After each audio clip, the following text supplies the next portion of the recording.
Hello, नमस्ते, प्रणाम, सलाम। Welcome to Daily mirror.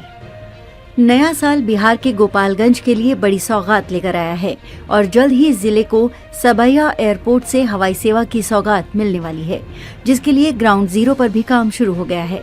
Gopalganj के सबैया एयरपोर्ट को फिर से चालू करने के लिए एयरपोर्ट का काम चालू हो गया है, जिसकी ग्राउंड रिपोर्ट लेकर हम हाजिर हैं।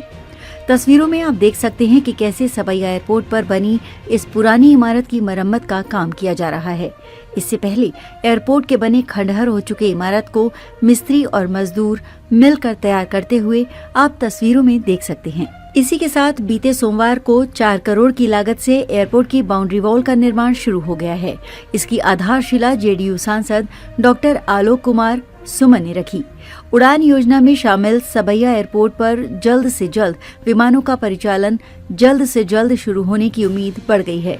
बता दें कि पिछले दिनों केंद्र सरकार के निर्देश के बाद एयरपोर्ट अथॉरिटी ऑफ इंडिया के अफसरों की टीम ने एयरपोर्ट का सर्वे करके रिपोर्ट मंत्रालय को भेज दी थी।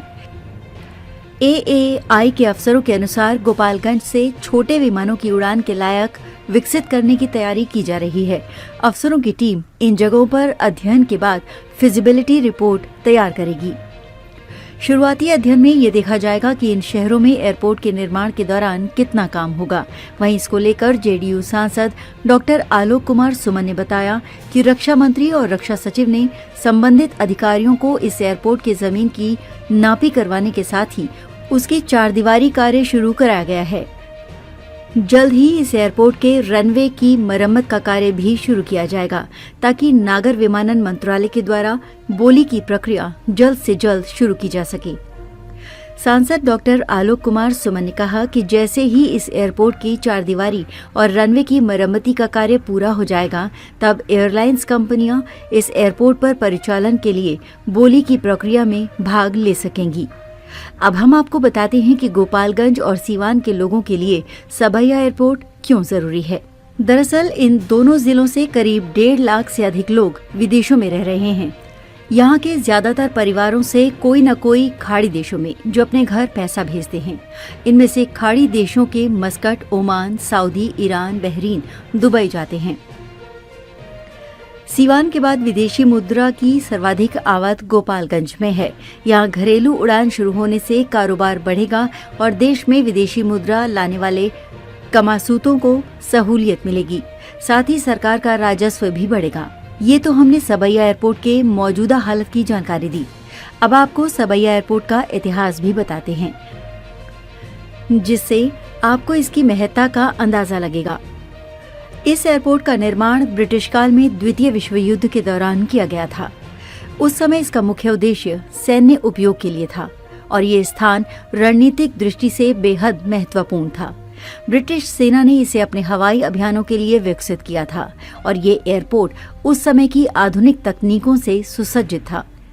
लेकिन आज ये एयरपोर्ट केवल एक भूली बिसरी धरोहर के रूप में खड़ा है। सबैया एयरपोर्ट का इतिहास गौरवशाली रहा है। ब्रिटिश शासन के दौरान इसका उपयोग बड़े सैन्य अभियानों के लिए किया जाता था।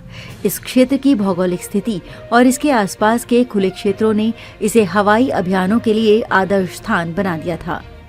1940 के दशक में जब द्वितीय विश्व युद्ध अपने चरम पर था, तब इस एयरपोर्ट से कई महत्वपूर्ण सैन्य विमान उड़ान भरते थे। इसका रनवे उस समय के सबसे उन्नत तकनीकी मानकों के अनुसार बताया गया था और यहाँ तक कि युद्ध के बाद भी इस एयरपोर्ट का उपयोग जारी रहा। आजादी के बाद सबैया एयरपोर्ट का महत्व धीरे धीरे कम होने लगा। स्वतंत्र भारत में हवाई यातायात का विस्तार हुआ, लेकिन छोटे और सीमित उपयोग वाले एयरपोर्ट्स का महत्व घटने लगा। सबैया एयरपोर्ट भी इसी का शिकार हुआ। सरकार ने बड़े शहरों में हवाई अड्डों के निर्माण और विस्तार पर ध्यान केंद्रित किया, जबकि छोटे हवाई अड्डों पर धीरे धीरे नजरअंदाज किया जाने लगा। इसी क्रम में सबैया एयरपोर्ट भी उपेक्षित हो गया। इस एयरपोर्ट के वर्तमान स्थिति की बात करें तो ये लगभग पूरी तरह से निष्क्रिय है। इसका रनवे अब खंडहर में बदल चुका है और इसके आसपास की भूमि पर अतिक्रमण हो चुका है।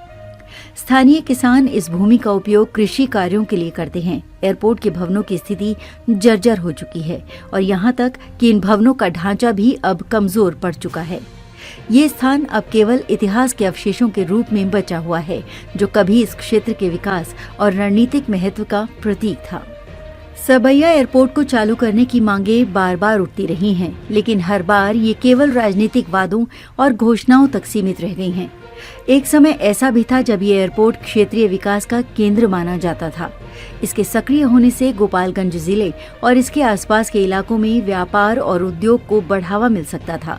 स्थानीय पर्यटन को भी इससे काफी लाभ हो सकता था। इसके अलावा हवाई यातायात की सुविधा होने से लोगों को पटना, दिल्ली, मुंबई जैसे बड़े शहरों तक पहुंचने में आसानी हो सकती थी। लेकिन आज ये सब केवल एक कल्पना बनकर रह गया है। केंद्र और राज्य सरकार ने छोटे हवाई अड्डों के विकास के लिए कई योजनाएं बनाई हैं, लेकिन सबैया एयरपोर्ट उन योजनाओं में शामिल नहीं हो पाया है। विशेषज्ञों का मानना है कि यदि सरकार इसे पुनर्जीवित करने का फैसला करती है तो इसके लिए भारी निवेश और योजना की जरूरत होगी। साथ ही इसके आसपास के क्षेत्रों में बुनियादी ढांचे का विकास भी आवश्यक है, ताकि इसे व्यावसायिक रूप से लाभकारी बनाया जा सके। सबैया एयरपोर्ट केवल गोपालगंज के लिए ही नहीं, बल्कि पूरे क्षेत्र के लिए विकास के नए रास्ते खोल सकता है। सबैया एयरपोर्ट को फिर से शुरू करने से न सिर्फ इस क्षेत्र के लोगों के लिए फायदेमंद होगा, बल्कि सीजन गोपालगंज छपरा के लोग जो खाड़ी देशों में नौकरी और रोजगार के लिए जाते हैं, उन्हें भी इसका सीधा फायदा होगा। आज के लिए बस इतना ही। अगर आपको ये वीडियो पसंद आया तो इसे लाइक करें, शेयर करें, कमेंट करें और अपने चैनल को सब्सक्राइब करना ना भूलें। मिलेंगे कुछ नई जानकारी के साथ, तब तक आप देखते रहिए डेली मिरर।